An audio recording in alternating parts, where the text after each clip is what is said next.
defenders, they shiver. Goalkeepers nervous, strikers, they'll deliver. Crowd roars erupted, you can feel the quake. 80,000 voices.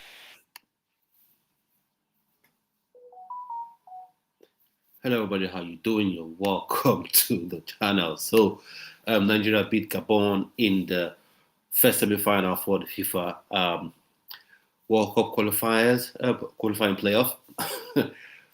At the end, or in the end rather, it kind of felt like it was a super dominant performance. 4-1, Victor Osimhen getting 2 goals, and of course, Chidera Juke getting 1 goal, and Akko Adams getting 1 goal as well. So, but it was anything but. The first half, Nigeria kind of looked good, at least looked better than Gabon in the first half, and Nigeria could have quite easily been down. Could have quite easily considered the penalty. That's at the beginning of the second half, if I'm not mistaken. They could have quite easily considered the penalty. Now, looking at the game, how the game started, the team set up 4-2-2, Chukwueze on the right, what's his face, Ademola Lookman on the left, and then you had Akko Adams through the middle, as well as Victor Osimhen. And then, of course, the defense had Benjamin Frederick alongside Calvin Bassey, as well as you had Brighter Side Samuel at right back, left back. At left back, you had Zaidu Sanusi. Now, looking at that game, really, Brighter Side Samuel, he had decent moments in the game, but it just stood out to me that he is no Ola Aina. I know some people say that's clearly obvious. Of course, it's obvious. But, my God. The game, and then the second half was terrible. First half, Nigeria got the better of the chances, while not being spectacular, but got the better of the chances. Could have taken the lead from Victor Osimhen's header. The goalkeeper saved it. Zibaba, the goalkeeper for Gabon, saved the brilliant save. Went down to his left, and saved it. So good one for him in that regard. Top marks for saving that one. And then second half, it was just absolutely drudgery. Now, it just felt like the players were so tired. They had emptied their tank playing in the first half. Even if the first half wasn't that, intense, it was just madness in my opinion, right? So, you wonder where's the goal going to come from. Then the Gabonese defender made a mistake, passed the ball, Akko Adams, as you want your striker to be, very lively, stole the ball, and then went around the goalkeeper, slotted the ball into the net. So you're thinking 80 odd minutes, well, that should mean, game over for Nigeria. The Nigeria Super Eagles should be able to see the game out. But what do you know? Mario Lamina scores a goal. And I know some people might say it's harsh for me to blame Brighter Side Samuel for that goal, but I will blame him. Why? When a defender goes on to show you lazy defending, right? So lazy defending is what I mean by lazy defending. You're not covering the man, like you're not shielding the opponent, preventing him from having clear sight at goal. You're not making any attempt to block the ensuing shot. All you're doing is just standing close to him so he feels like you're defending. And then the ball ricocheted off his knee into the net and goes past Salim Wabali. So no, I'm not going to blame Salim Wabali for that goal. And Brighter Side Samuel could have quite easily considered the penalty. And that was down to another lazy defending again. The Gabonese defender, attacking player, was close to him. He let him make runs past him, and then he decided to pull the shirt. Whatever reason, the South African officials refused to give the penalty, whether they said he didn't hold on to long enough, or whatever the reasons are, Nigeria got away with one. And Brighter Side Samuel would have been one of the chief culprits for that one. Zaidu Sanusi was okay. He wasn't superb, because I've been hearing people say, play Zaidu Sanusi ahead of Bruno Imachi. Play Zaidu Sanusi ahead of Bruno Imachi. I looked at him. He's a bit eager to put the crosses in. That's one thing I would give him top marks for. He wants to put the cross in, but sometimes his timing of the cross and his cross selection, was a problem for him today. And then look at the midfield. Iwobi and Ndidi. I think he tried towards the end of the game. But one thing I want to say is this, right? It will be indeed. They will try. They will try. They will put themselves about. They will try. They are not lazy. But the thing is, people can't do more than their strength. They can't do more than their power. They can't do more than their ability. So you have, he will be there. Yes, he would move, but if you're watching the game, you saw it will be gradually expire. That is get really tired and couldn't move about that much. Wilfred Ndidi, I know he had a very good shot in the second half of added time, of extra time rather, but still, I want to see a midfielder that can command that midfield. And I keep saying this: if you're playing with any formation that relies on a two-man midfield, you need absolute dogs, absolute monsters, absolute tanks that can go two ways in terms of defending, in terms of attacking. Because in a two-man midfield, there's no room for you to hide. There's no room for you to hide. And in that second half, the team was exposed. Everything was going out wide. Everything was going out wide. There was no time where the team could hold on to the ball. And even when Nigeria got that late lead, the first lead, the lead late in the day, in that second half, the midfield couldn't control the ball. This is where you say, okay, let's control the pace of the game. They couldn't do that. So, in that regard, I hold them, let's say, accountable. But I would say the midfield has to be better. Whether it's Ucheko Santos, whether it's whoever else that can play that role, get them in there. Get them in there. And then, of course, Nigeria could have won it late on because the referee added 12 minutes. To be frank, I don't see where he got the 12 minutes from, in my opinion. I don't see where the 12 minutes came from. In his wisdom, decided, you know what? I'm going to add 12 minutes and fair play. Now, Nigeria could have won it. Victor Osimhen played through, and in the form he's been on, you just expect, come on now, he's done. He's going to score this. But he shanked the ball wide. He shanked the ball crazily wide, And what made it even more annoying for me or frustrating for me was he picked the more difficult finish, which is having to contort his body and play the ball towards the near post as opposed to going far post. He missed it. And of course, on X, you see people already losing their minds, already ready to roast Victor Osimhen. Everyone going about, after all, they're comparing to Haaland. Victor Osimhen is not good enough. Of course, I was frustrated, just like you were, that Victor Osimhen missed that goal, missed the opportunity to win that game in regulation time. But went on to the second half, went on to extra time, and Nigeria were like a different side. Victor Osimhen, Chidera Juki first getting his goal, and then Victor Osimhen, getting those two goals. Now, I'll give kudos to Eric Chell for what his substitution did to the game. The subs he made came on and made a difference. That's what you asked from your manager. That's what you asked from your coach. When you make these subs, I hope they don't affect the game negatively. You're hoping that the changes that the coach makes affects the team positively and helps the team to win. And that was what happened today. It helped the team win. Chidera Juki getting that goal. Frank Onyeka came on and was really solid in that midfield in terms of protecting the back four, helping win balls and win fouls as well. Now, some people might say, is winning fouls a skill? It is an important thing. That's how you take the life out of the game. And when you're winning, you should have someone that can help protect the defense, help take the life out of the game, frustrate the opponents a bit. That's not the most creative thing to do, but it is very helpful to be able to do that. And he did that. So talk back to Frank Onyeka for that. So I'd like to know your some opinions on this.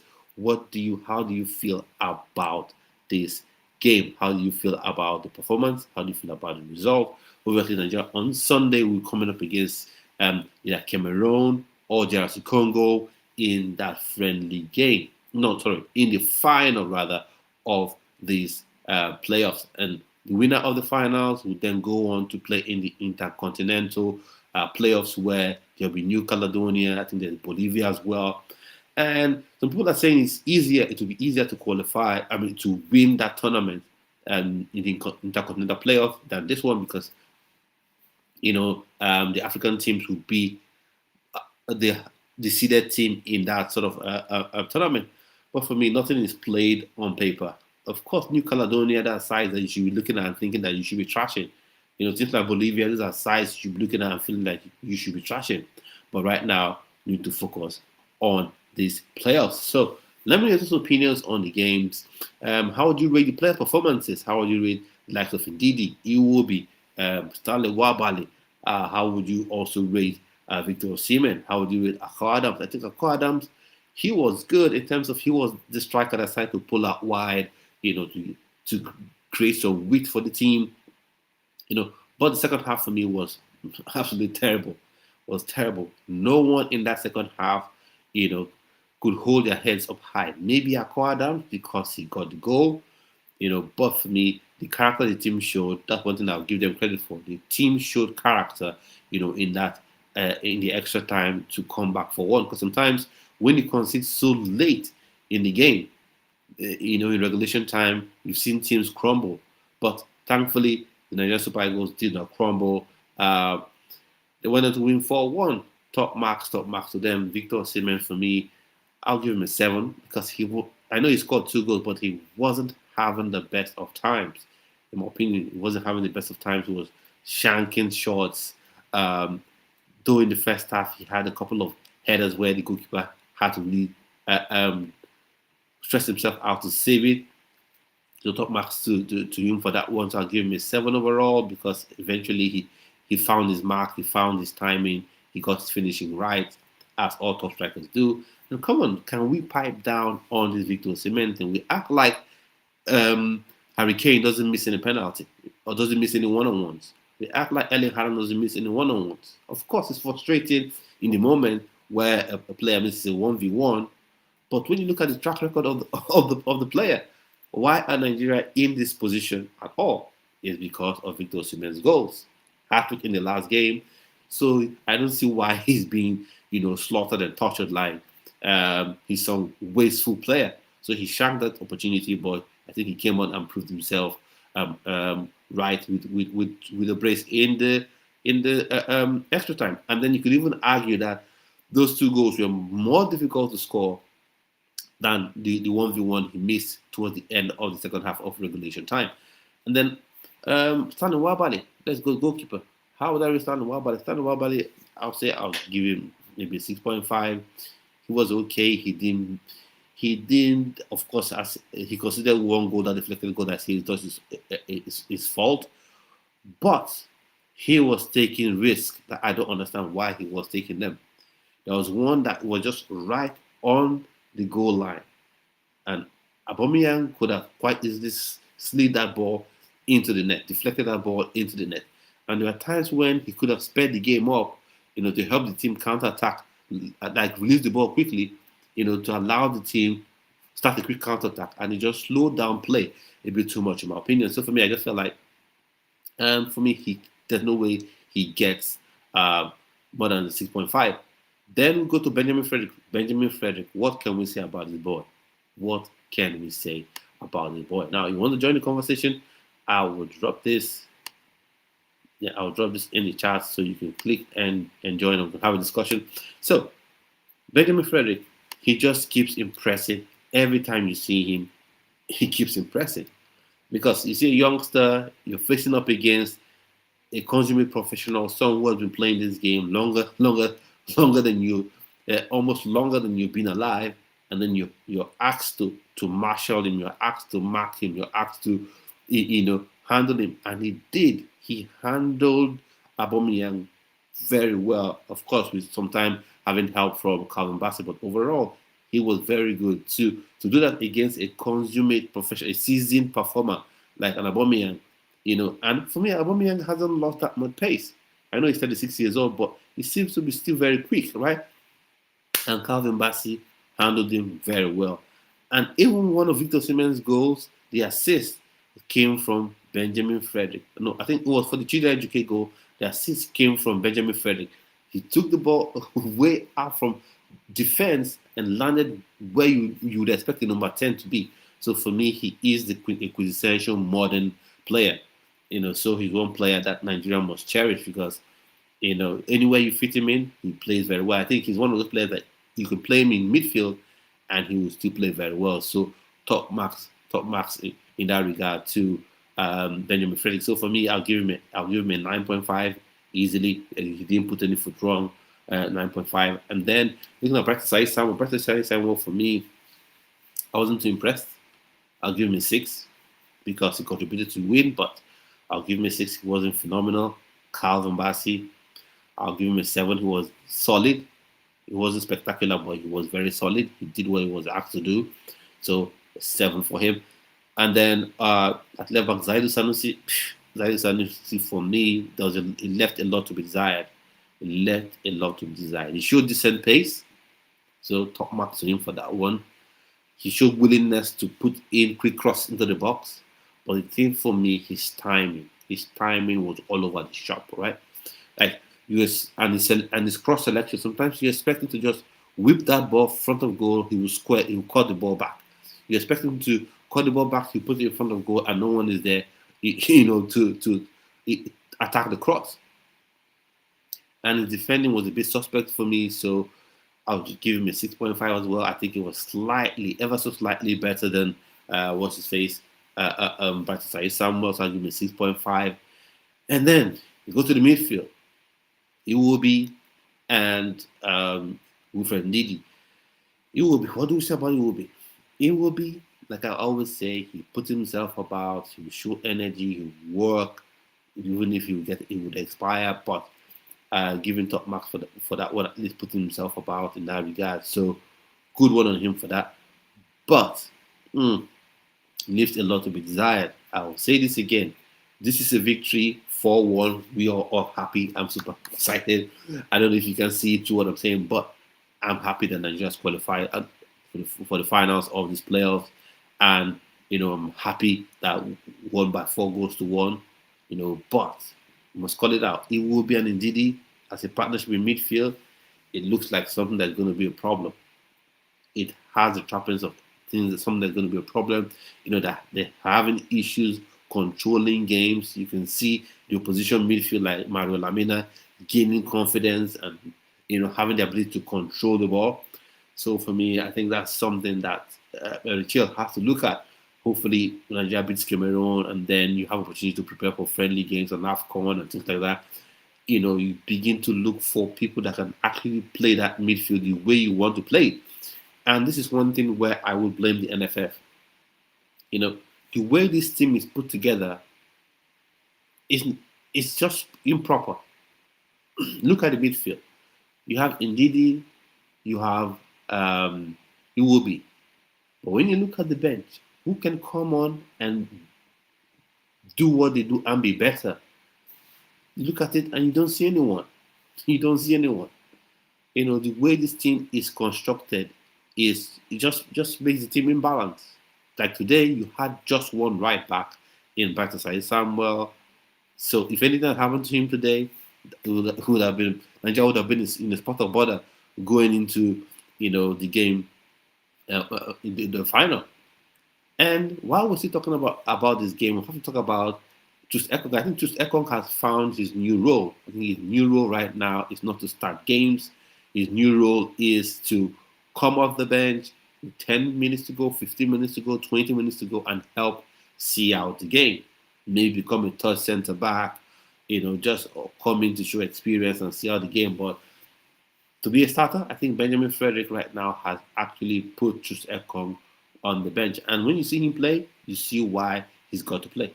And Calvin Bassey as well. I don't see Calvin Bassey sitting on the bench for Troost Ekong. That's how I see it. And then, of course, now so as a midfield pairing, I'm going to give the pair of them 6.5. It will be and Wilfred Ndidi. Now we go to this. Would I call them 10s or would I call them wing forwards or wingers? Ademola Lookman, Samuel Chukwueze. No, those boys were not good. They were not good. No. Samuel Chukwueze, Ademola Lookman, no. Apart from one pass that Ademola Lookman slid through to Victor Osimhen, apart from that, no. They weren't good at all. Chukwueze showed his little dribble and skills here and there, but end product, zilch. Decision making, poor.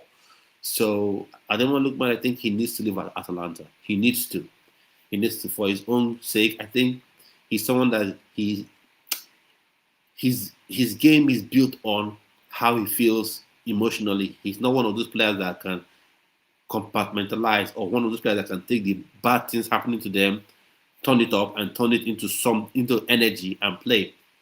And I don't blame him. I'm not saying this that, oh, I blame him. No, I don't blame him. What I'm saying is I think he should begin to look for these agents, his representatives to help him get a new club. He should be out of Atalanta. We want our Lookman back. We want our Lookman back. Because right now, the Lookman we have right now isn't the Lookman that we all know and love. And I'll come back again to this thing about the NFF, right? The way you built this team is just improper. Ademola Lookman, of course, even if I said he didn't perform well today, even if I said he's going through issues today, he is the number one option in that left-hand side. Who is the second person? Who is the second option that you can say, okay, Ademola Lookman struggling today, this guy is going to come off the bench and he's going to do what he does. He's going to replace it. Because Simon Moses is really different, completely different from what Ademola Lookman does. Simon Moses is a tricky winger at his best. That is, run at players, dribble, put crosses to the box. That's why he was getting all those assists at Nantes, and I'm sure he's going to hit more assist records at Paris FC.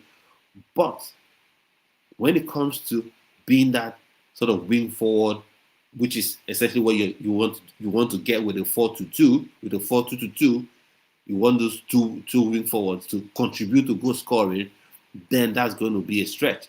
Maybe once in a while he may get the odd goal here and there, but that's it. So that's something the NFF have to look at. Now, I maintain the energy I bring. If I see something, whether the team wins, I have to point it out, right? Because sometimes we get swept up in the win and like, wow, we won. Everyone was perfect. There's nothing wrong with the performance. Oh, brilliant. But I have to point it out. So for Lookman, Chukwueze, I'll give them 6. And I would give credit to Eric Chiel. He made the bold choice to take them off. And he trusted his guts. He brought in Chidera Juke. Chidera Juke came in. Simon Moses came in. Even if he's a different sort of winger or forward than Ademola Lookman. So, that being said, he trusted his guts and came in. Chidera Juke, I'll give him a solid 7. His comment after, was it 2002? Was that the last time he was with Nigerian Super Eagles? Was it? 2002. Or slightly later. Yeah. It's been a while since he's been with the Nigerian Super Eagles, and then he's come on and he got that goal because it was really crucial for him to get the goal when he got it. Because I think as he got that go-ahead goal to put Nigeria to one up, I think that sort of killed the spirit of Gabon and lifted the spirit up of Nigeria. Because like I said earlier on the show, sometimes you've seen teams take a lead or lead for the better part of a game and then concede a very late equalizer. They go into the extra time. Mentally, they are spent, and the other team built on the momentum they have and end up winning the game. So, Chidera I'll give him a solid 7. Simon Moses, I'll give him a 6 because his crosses were not really working. He dribbled and got past players, but still, it wasn't a super impressive performance in my opinion. So, let me know what you think in the comment section. And then, of course, we go to Akwa Adams, I'll give him an 8 because he put himself about very well. And I think the referee was a bit unfair to him in some certain circumstances where I think he was shooting the ball properly and then the referee will give it as a foul or as a free kick to Gabon. That was a bit crazy for me. So in that regard, I think he was unfairly dealt with, but he was alive to that goal. I know some people will say, oh, it was an easy goal to score, it was a gift to score. But you have to be alive as a 9, to spot that ball, to spot that wrongful pass and be composed enough to get around the goalkeeper. And he showed that composure. So top marks to Akwa Adams. He got that goal and the way he played overall, very good play. Victor Osimhen, like I said, I'll give him a 7 because I'll give him a 7 because he could have won the game for Super Eagles, and in the second half he went missing a bit. Yet he was doing his normal Osimhen things, where putting pressure on the opposition back line, but his finishing and movement in the box was a bit dodgy in that second half. But extra time he came good and got those 2 goals. So top marks to Victor James Osimhen. Um, top marks for him. I give him a 7 in that regard. And then you look at the other substitutions were made, and Chizozima was him. I'll give him a 5. I don't think he had enough time to do anything, contribute significantly. Same thing with the Just Ekong. I'll give him a 5.5 because I think that's his new role now. He's not going to be starting any games. At least he should not be starting any games, in my opinion. And that's why I'm emphasizing on the fact that the NFF have to, whoever you want to get, whether it's Michael Kayode, whichever person it is, for that right back berth, you need to get someone that can come in, and and positively affect the team and play that right back spot very well, so that you don't have to drag out Benjamin Frederick and play him out of position. So let me know your opinions on that one. And of course, so talk Chizuma Waziem. Who else came on? Chidre Eduke, like I said, I give him a solid 7, because of his contribution and the goals. Eric Chill, I'll give him a 7.5. Why? Someone who has led the team, helped coach the team to a 4-1 victory in a super important game. Why am I giving him that sort of score? I think the team, though I blame the NFF for a lot of things, but I think there are certain things that were within his power that I don't think he got right, especially with the team selection for that midfield. I keep pointing that out. So I'll give him a 7.5, but overall, I think the substitutions he made actually helped the team, to get a win. So top marks to that. So that's why he has a 7.5 overall. And for the NFF, I don't know what to give them. I'll give them a big 0. I hope those bonuses and whatever financial issues have been sorted out. Let me know your opinions on that one. So at this point, I'm coming gradually towards the end of this live stream. Want to know your opinions? Let me know in the comments, in the chat, and I will see you on yet another video. So stay well and most definitely stay blessed. Bye bye.